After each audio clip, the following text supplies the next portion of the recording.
listening to Fighting Game Follies. It's the #1 podcast for low-level player opinions. Yeah, that makes sense. Round 1. Hello to all my masters, grapplers, and set play psychopaths, Wi-Fi warriors, ultras, tournament organizers, content creators, everybody else in the entire FGC scope and spectrum. What's going on? It's your boy Griffey Games, this is Skyward Games.png, back at it again, another episode of the Fighting Game Follies, episode 25, episode 26. We're on that benchmark. We getting close to something. I wanted to do like a little special, like a quarter to 100, but thinking more about it, I was like, nah, that's kind of not stupid per se, but I want to save like all of the specials and everything for like really important milestones, and I feel like wasting one on a 25th episode slot wouldn't really do all too much. That's just my thought process, but oh well. Couple of little quick announcements, like I've been sort of talking about. We're ever so getting closer to Mortal Kombat's release. If I'm not mistaken, we should be like 1 or 2 days before it actually comes out, and we're right now in like the early launch period. So if you have been playing for like this week prior because of all of the early launch stuff, congrats to you. Have fun with that game. I'm not touching that anytime soon. However, this is going to be one of the like main focal talking points that we're going to be talking about for today's episode. Because if you didn't see the title already, we're going to be talking about company competition, sort of what that entails, what company competition like really means, and what it means for the entire FGC as a whole, and just like everything that it can really entail and talk about. So if you're ready for that, be sure to sit back, relax, hit the like button. I think there's a like button on Spotify. I don't know. Hit the follow button. I'm pretty sure there's a follow button on Spotify. If you're doing homework, go ahead, chill out, do your homework. Start of the semester just happened recently. That's been like I've been on that grind as a recent, which is why I haven't been able to record this episode, or where it took so long actually. But yeah, just sit back, relax, and let's actually get into it. And I feel like by getting into it, we are first going to actually discuss what company competition is and how it actually affects games. Let's just like open up with the big baseline. What is this episode going to really talk about? So, just by the words, just by what I'm saying, company competition, figures out how like optimal a game's announcement and release is going to be. And if you couldn't already tell from the word, it's basically the competition that companies are going and battling through each and every day, each and every release, to try and retain viewer attention and make sure that whatever they pump out or whatever they release is the top dog, or not just the top dog, but what the audience's focal point is going to be for a good while. And this is very important because company competition is sort of what keeps alive game franchises and game series. It's very much like a sort of rivalry, in the sense of like, if it's done very well and it's not one-sided and it's something that has a constant back and forth, it allows for both or multiple companies, because there are instances where all three companies, or like even more, can all be like fighting the same battle. It basically makes it so that all of them will have a like loop of, oh, I see my competitor getting better, so I need to reevaluate, reflect, take a look at myself, and then see how I can improve, and then that'll be the new standard. That new standard then gets pushed when somebody else innovates and does something well. Or you can use it if maybe 1 or 2 people have a failure. You can learn from that failure, see why they failed, and then like avoid it to make sure that you don't feel like that. And I feel like this is very important when we are talking about the heavy hitter franchises for the FGC. Obviously, as it's like been no surprise, or as it's been like sort of known throughout this year and next year, we have been eating incredibly well. We had both Street Fighter 6 and we have Tekken, or no, not Tekken, Mortal Kombat, that's coming out slash came out this year, which is insane when you really think about it. We got Tekken 8 on the horizon, like coming out not too far behind, coming out January 24. January of 24, and because it's my favorite fighting game, despite it being out for 3 years and it having like a very rough like cycle, if you ask me. We also have Arc Sys' Strive, yes, whoopty whoopty whoopty. I love talking about Strive, but this sort of four-way company, it's more like a three-way company competition, and then Strive, I just sort of wanted to throw in to talk about a tiny bit more. But this is all very important because if you haven't been able to tell already, all of those three companies specifically, right? NetherRealm Studio, Capcom, and Bandai Namco. They all set a precedent for what that game and what all of the subsidizing games and what their company and everybody else is going to have to follow behind in suit. Now, the best way that I can like really put this into the forefront is if we take a look all the way back. And when I mean all the way back, I mean all the way back to the inception of fighting games. Obviously, we start out Street Fighter. Street Fighter, 1, it's not horrible, but it's horrible, and all that's really there is the concept for it, and the fact that like it's a really good concept. Come in Street Fighter 2. Street Fighter 2 completely blows up, does numbers on top of numbers, and it gives birth to the fighting game genre like as a whole. This is then led in part to the inception and creation and then the eventual, release of the series Tekken, which takes a more 3D aspect and approach on top of its more 2D counterpart of Street Fighter, and Mortal Kombat, which it heavily focuses more on like the gory aspect and like just the more like blood-based stuff of Street Fighter that it didn't really go into. And I have my qualms with Mortal Kombat, but we're not gonna get into that now. Just know that like these three essentially are like the goal. They're the trifecta for what a fighting game sort of is. And by that I mean like those three companies are sort of what made the trifecta for what a fighting game is made to be. You either get your Street Fighters, you get your like NRSs, or you get your Bandais, and there's no real in between. I guess there is technically the outlier of like the anime fighter, but we're not going to talk about that because Guilty Gear, Arc System Works, they don't step in until like a while after all of this is already pre-established, right? So these three are constantly fighting for your attention at the arcade, like just everywhere you go, and your wallet. They're constantly fighting for your attention, and we are even starting to get this now, like later on, if you take a look at things like, for example, Evo, all of the Evo announcements that we had, they were all very heavy hitters and they were all very like impactful things for their games. And are, Mortal Kombat, all of their character reveals and everything have been really sick. If I'm not mistaken, they announced like either one or two more or two new characters, or if they weren't new, I know that they were returning or something. No, not Strive, but Strive did also have like a very big thing in terms of like its balance patch and like that, which is basically more like a title update, but less on that.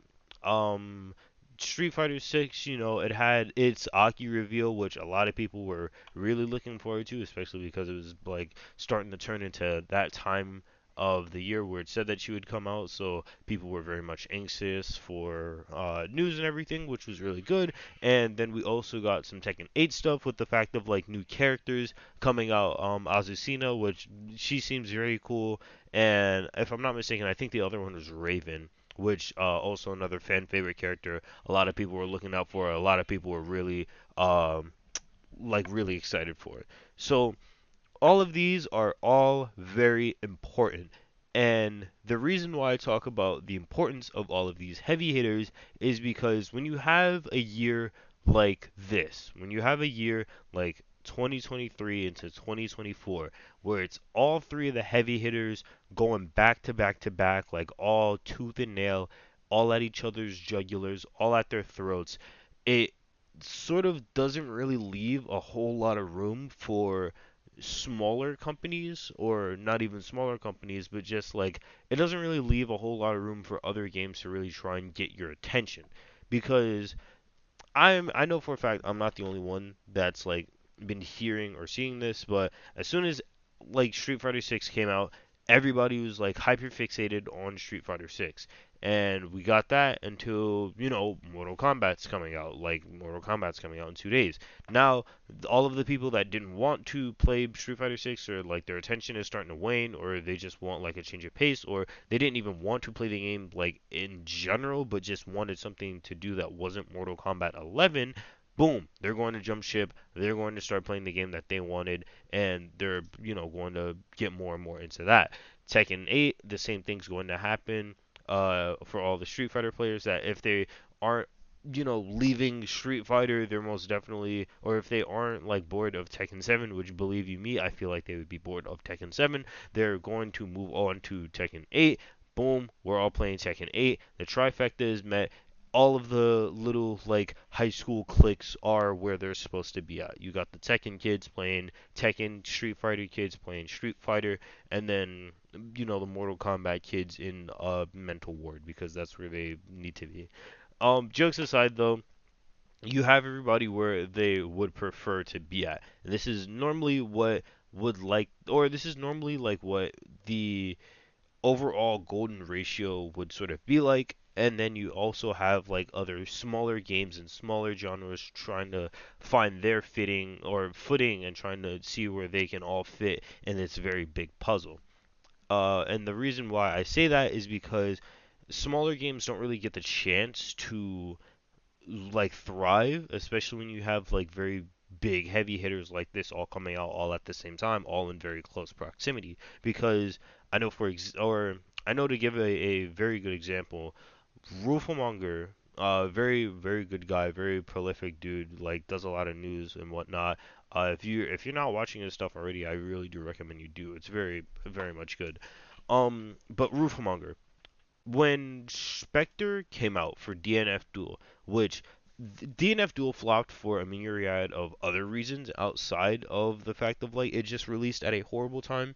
But when Spectre dropped for DNF Duel, normally what Wolfmonger will do is like for a game that he's reviewed on the channel or something, or that he like has gameplay footage of, which DNF Duel was one of them, he would go review DLC characters and everything. He didn't do anything for her. And Brawler also came out like I think 2 days ago, and so far he also hasn't done anything for her. And that's because a lot of his focus right now is going to be shifted onto Mortal Kombat, because a lot of the FGC is going to be moving on that wave of Mortal Kombat and then riding that. And then once that starts to settle down, everybody gets to like where they're supposed to be. The time for all of those characters would have passed.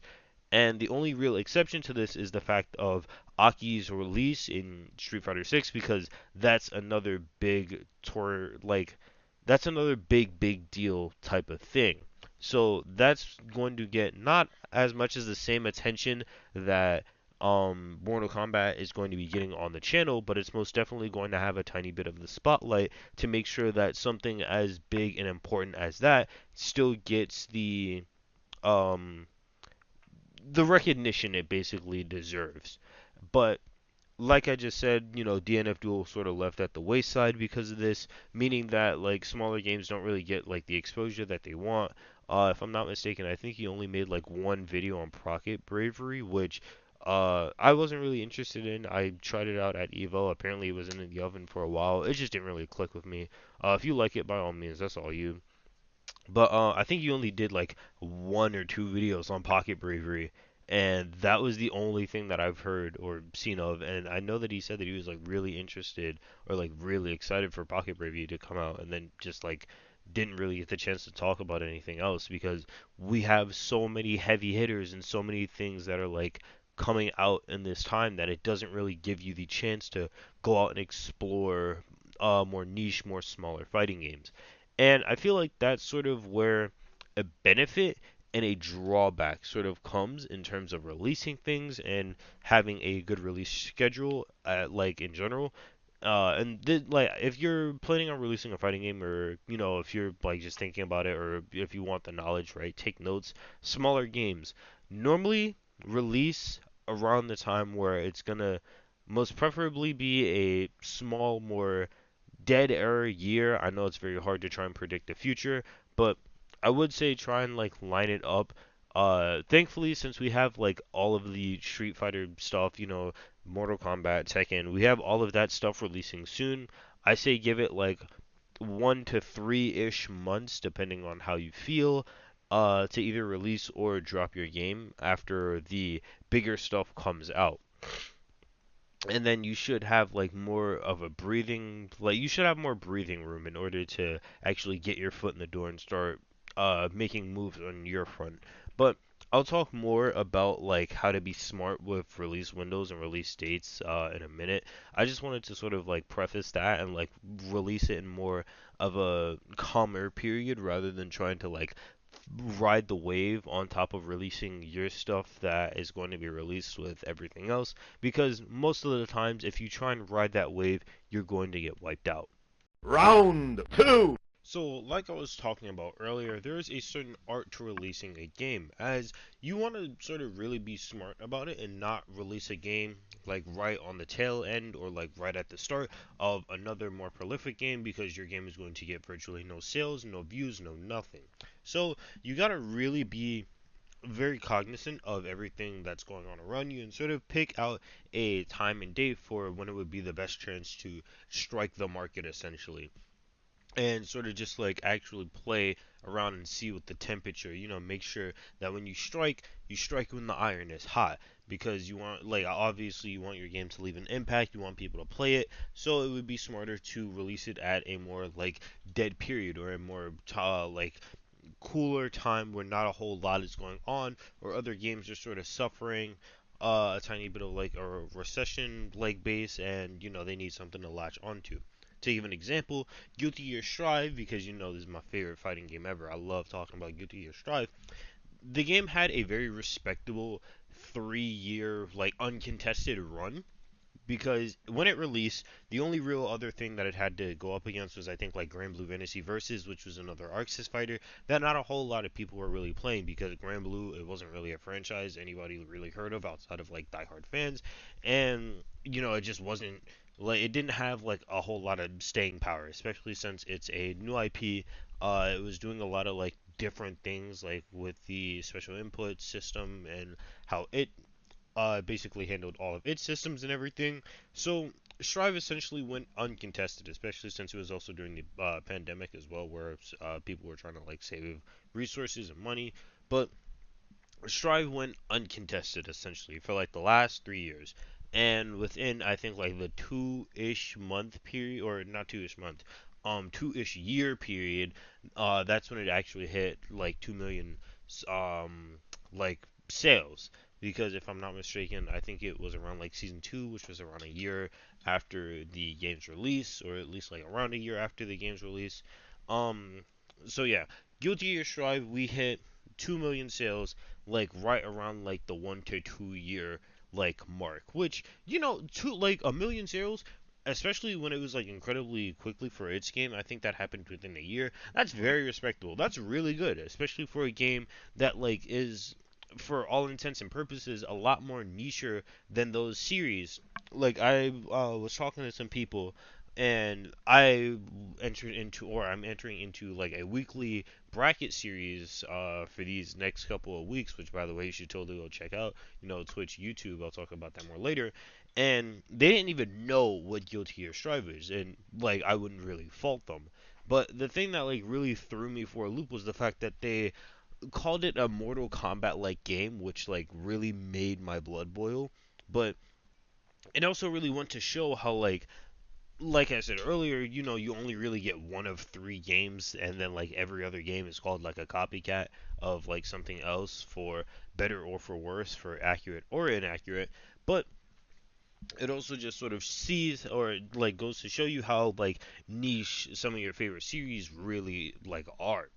But Strive, that has a respectable like 2 million like sales figure, which is really good. However, Street Fighter 6 immediately beat that sales figure with, I think, within like 3 to like 2-ish months, which for Street Fighter, that's kind of crazy. Or like it's not really that crazy. If anything, it should have hit the 2 million sales mark like pretty much as soon as it flew off and like went into the hands of many other people, not even considering all of those who pre-ordered the game and everything else. But overall the sales figure hit 2 million like incredibly quickly, which nobody was really surprised about.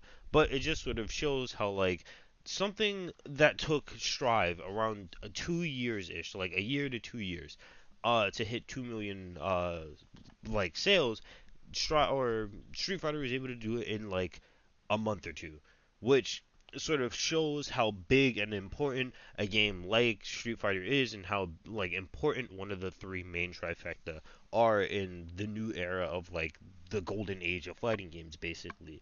Like on top of this being a staple series that a lot of people always tap into no matter what because everybody in their hearts is I guess a Street Fighter player except for me. I'm not the biggest fan of it, but oh well.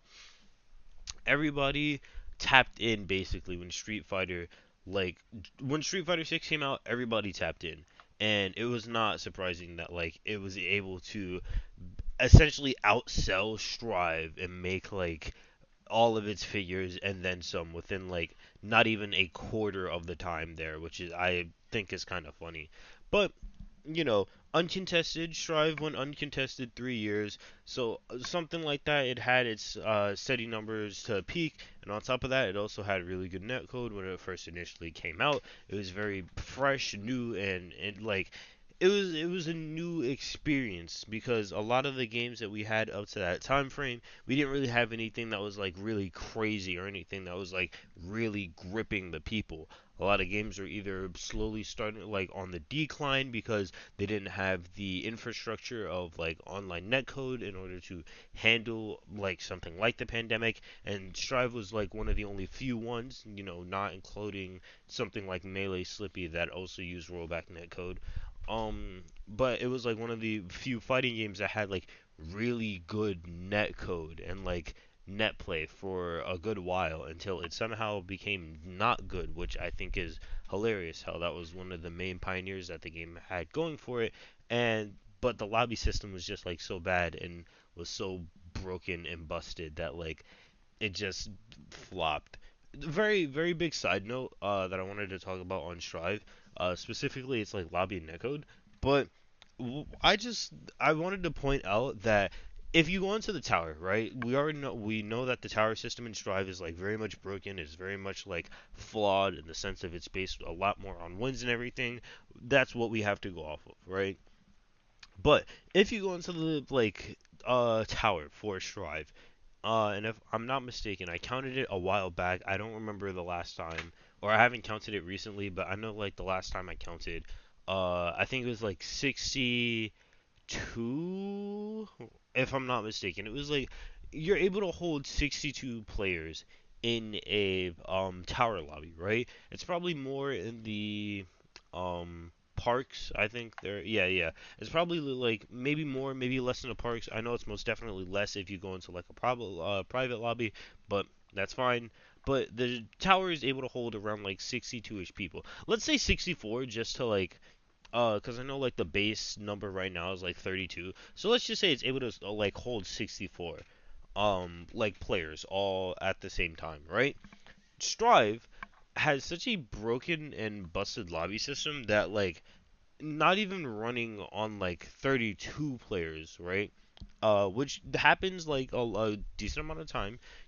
Like a full Strive lobby that drops, and there are broken dual stations, people that are just sitting and waiting, not like in lobby actually doing any. Like, there's so many flaws with the like whole dual station system and like being able to see your opponent and everything. It's just very much not a good ranked system. But oh well, it's not like we can really do anything until we get like some more updates for season 3, maybe season 4, they come out with like another bigger patch, like more specifically related towards the online ecosystem and infrastructure, specifically to make it way better, because as it stands right now, it is a joke of its former self, and I feel like it needs to like go back to what it used to be.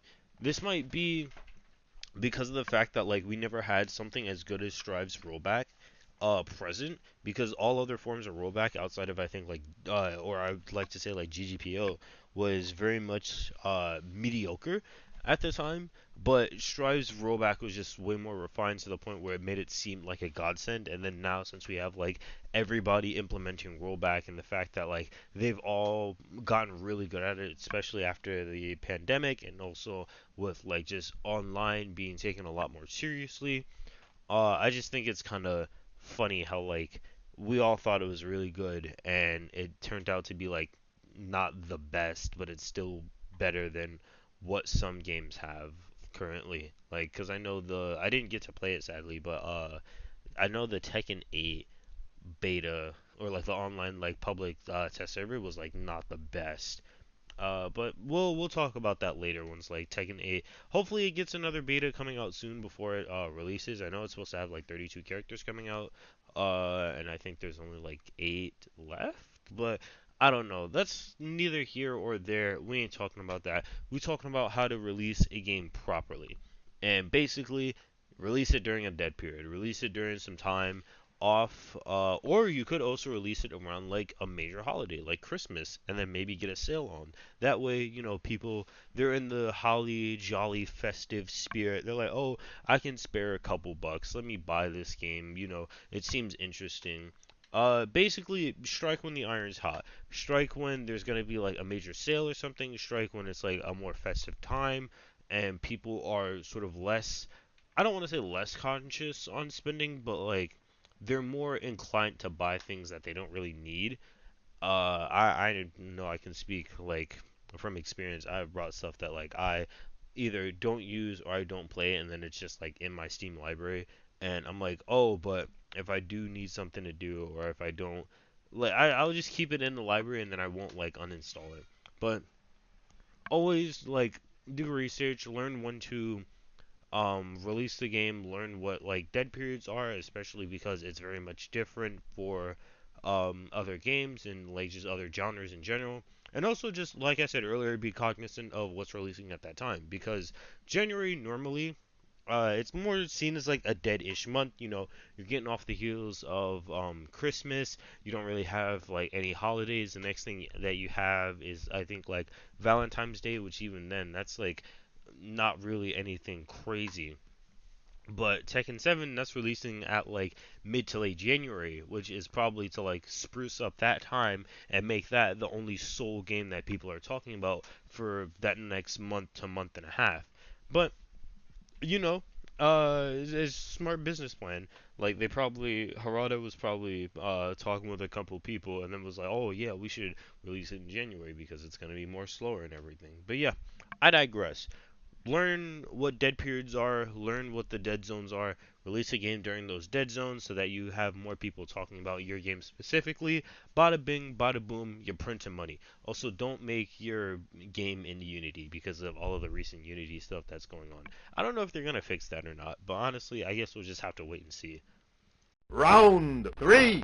So, on this topic of company competition, something that I found very interesting was the fact that you can also have competition inside of your own company, and whilst you don't even mean to. And for this, we're actually going to go and take a look at a little link of something that I found a while back. This link is like relatively old. Up on Event Hubs was published April 4th, 2023, which is kind of wild. It's basically going on about a statement that Minoru Kidoka had, the ArcSys CEO, and he basically goes to talk about what their plans are for, the company and all of the games that they're running and everything. And basically, I'm not going to go through this entire thing, but he states on Evo of 2022, he states that he wants to be a lot more aggressive when it comes to collaborating with other IP owners, and that good examples of this are like Dragon Ball Fighters, Grand Blue, and DNF Duel, and they're going to try and get more projects in the line like that, which is also, hopefully we get a Persona fighting game soon. I know that there's a Persona leaker that said that was like in the works. However, the last thing that they had for it was like back in 2015, which, for those who don't know, Persona 5 did not release in 2015. It was initially supposed to, but we are nowhere near anywhere close to that date.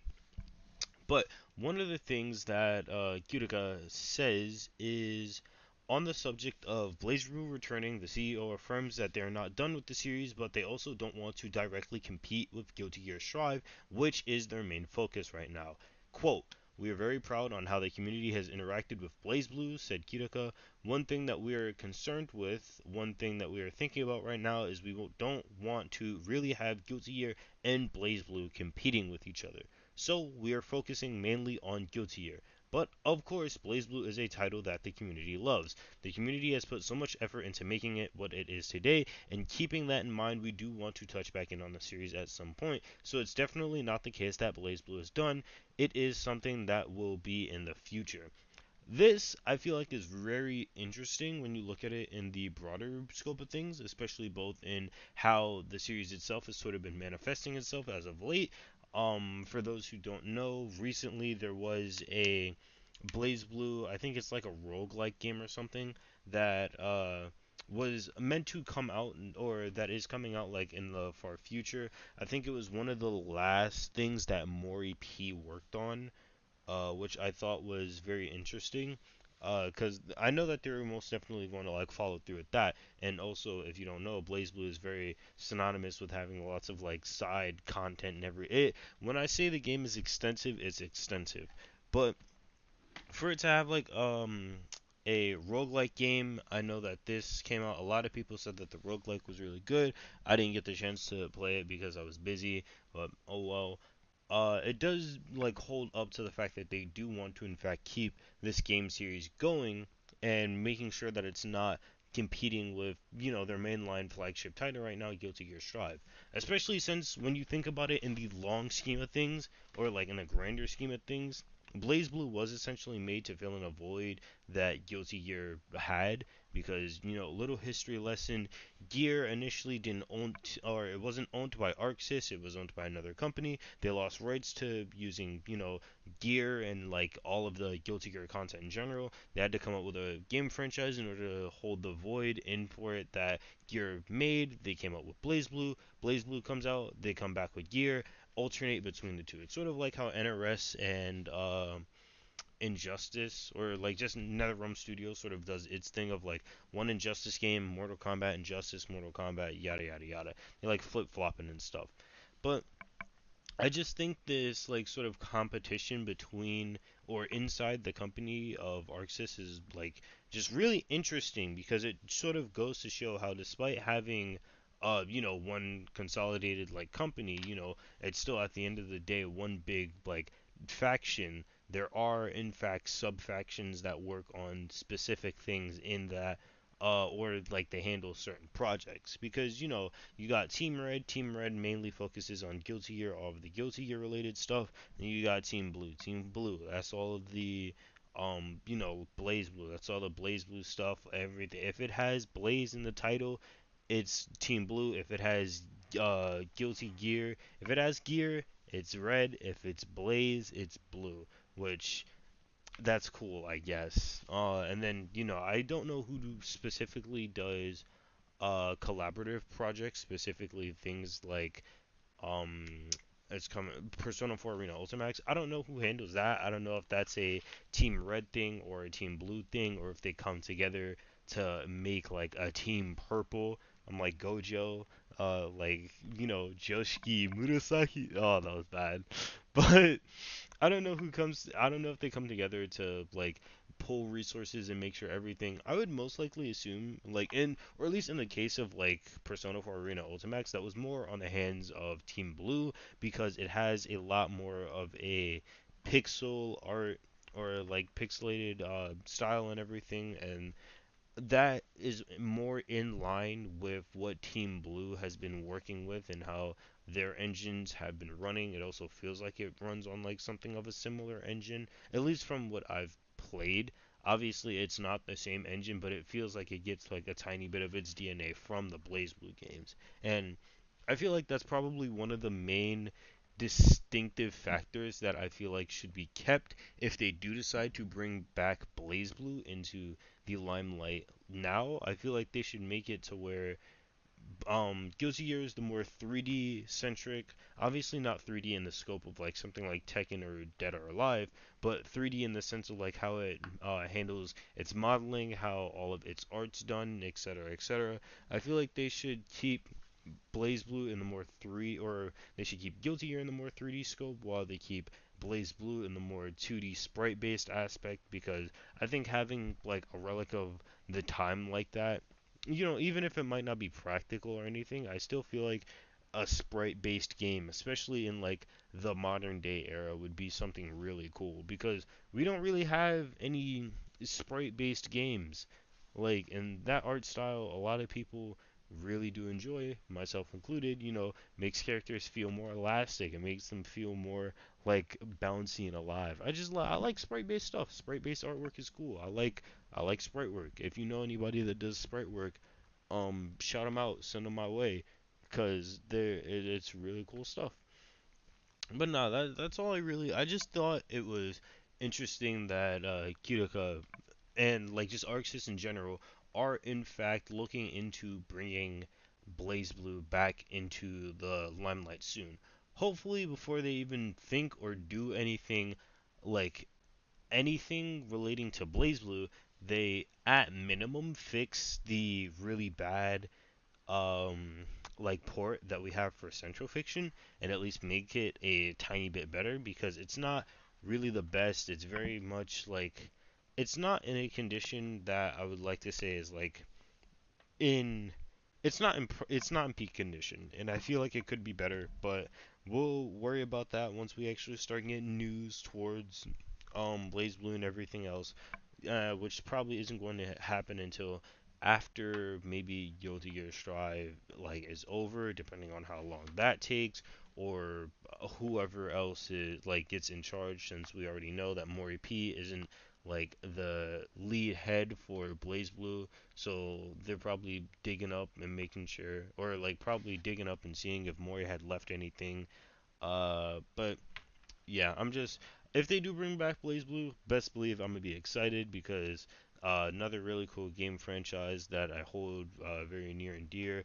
I know for a fact I've talked on like numerous separate occasions about how much I adored Blaze Blue Cross Tag Battle and how that game was. I like all Blaze Blue characters are cool. Especially the like just nah, just everybody in Blaze Blue is cool. Like everybody. But I think I'm going to call it here for today's episode of the Fighting Game Follies. I don't really have all too many announcements outside of the fact that depending on the day it should be either like Sunday or Monday when this gets out. I will be streaming. I'm going to be streaming weeklies for these next couple of weeks. I want to say like maybe 15-ish weeks. It's a weekly being held by my school.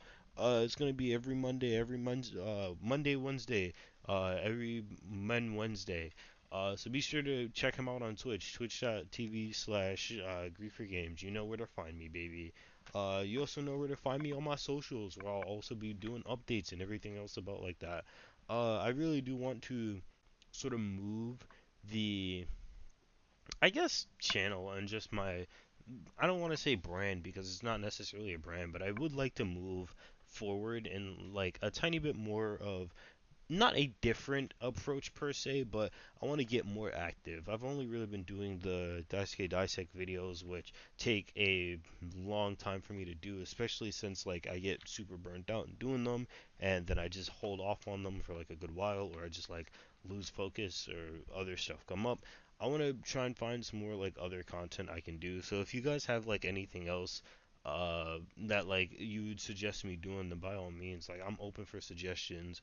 I'm open for conversation, as I always say. If you agree with what I'm saying here, you disagree with what I'm saying here, we can come at it, have a civil conversation like people.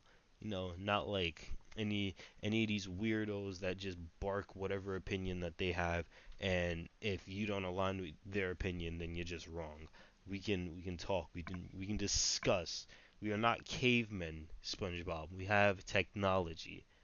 But that jokes aside, once again, I really do love and appreciate you guys. Thank you all so much for tuning in, listening to me ramble on about a bunch of stuff. It really does mean a lot. we're getting close to a year. I checked the calendar like not too long ago, but we're coming up on like a year's worth of fighting game follies being up and about, which in perspective is kind of crazy because I feel like I've both done a whole lot and then not a whole lot at the same time. This has most definitely been one of the more impactful years of my life. I'll probably talk about that more once we actually get to the year-long anniversary. You know, I might bring some people in and everything. But thank you. I really do appreciate it. I'll see you guys all in the next one, and be sure to play fighting games and whatnot. Peace.